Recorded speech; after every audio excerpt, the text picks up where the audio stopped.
Let me ask about Iraq. You were at a town hall meeting here in Derry, New Hampshire, and here's what you I'm glad you've been paying attention to these town hall meetings. I follow you closely, Senator, believe me. Here's the question and answer. President Bush has talked about our staying in Iraq for 50 years. Maybe 100.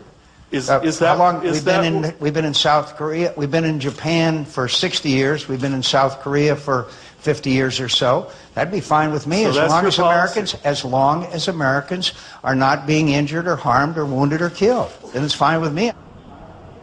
In November, you go to the American people and say, I'd be all right with having U.S. troops in Iraq for the next 100 years. Most importantly, so would the American people if Americans aren't dying.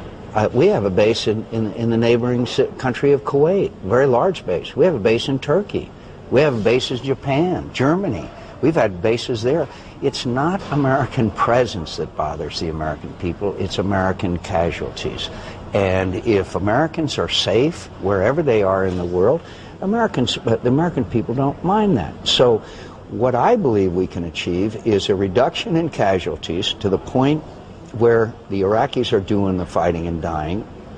We're supporting them, and over time, then it'll be the relation between the two countries.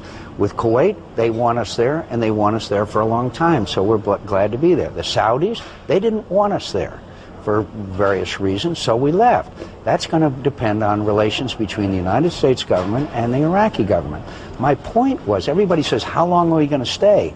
My point is, when are we going to succeed, which we are succeeding now, so that the Iraqi government is functioning and we have stability in the region. Instability in Iraq. What kind of troop levels for the next 10, 20 years? That's very hard to say, but the troops would be out of harm's way. That's the key to it. Would you have permanent bases? If that seems to be necessary in some respects, it depends on the threat. I mean, look, what if Jordan falls? What if there's another war with Israel? What if Egypt, that there's tremendous upheaval? This is a very unstable part of the world, as we just found out in Pakistan. So it depends on our national security threats and the needs to meet them.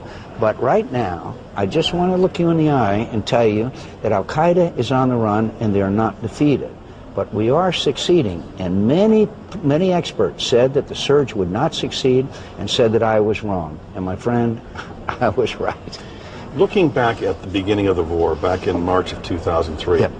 If you had known then, if the intelligence came out and said, we know that Saddam Hussein does not have biological or chemical or a nuclear program, would you still have voted to authorize the war? Well, obviously, given information that we have, changes your decision-making process. But Saddam Hussein was still a threat. The sanctions were breaking down. There was a multi-billion-dollar oil for food scandal in the United Nations. Every day, American airplanes were being shot at. Saddam Hussein had used and acquired weapons of mass destruction in the past, and there was no doubt there was going to be in the future. The problem in Iraq, my friend, was not whether we went in or not. It's the way it was mishandled after the initial invasion. No, but Senator, it's an important question because President Bush has said, even if I knew he did not have biological, chemical, or nuclear program, I still would go into Iraq to topple Saddam Hussein. Would you have? Yes. But the point is that if we had done it right, it's been well chronicled in many books, you and I wouldn't be even discussing that now, the mishandling after the war. Look, I met with a high-ranking former al-Qaeda operative in Iraq recently, and I asked him, how did you succeed? He said, the lawlessness after the initial invasion and Abu Ghraib. And so they were able to recruit people because of the disorder and the mishandling. So you would not be asking me if it had been mishandled. You would have said, if because we succeeded and established a stable Iraq, you'd have said, aren't you glad we went in? Because Saddam Hussein, one of the most brutal, most terrible dictators in history, who had fought in several wars, used weapons of mass destruction, invaded his neighbor, is now gone from the world scene. That's what you'd be saying. But I think there'd be a real debate amongst the American people if we were told he did not have biological, chemical, nuclear. If frogs had wings, look, Tim, we can talk about lots of hypotheticals. Would we have stopped Saddam Hussein from going into Kuwait back in '91 when he went in?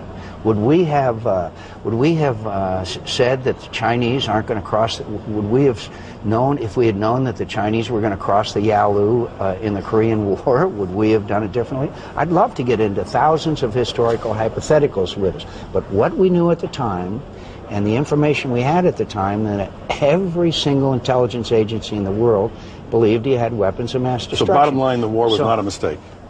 The war, quote, the invasion was not a mistake. The handling of the war was a terrible mistake.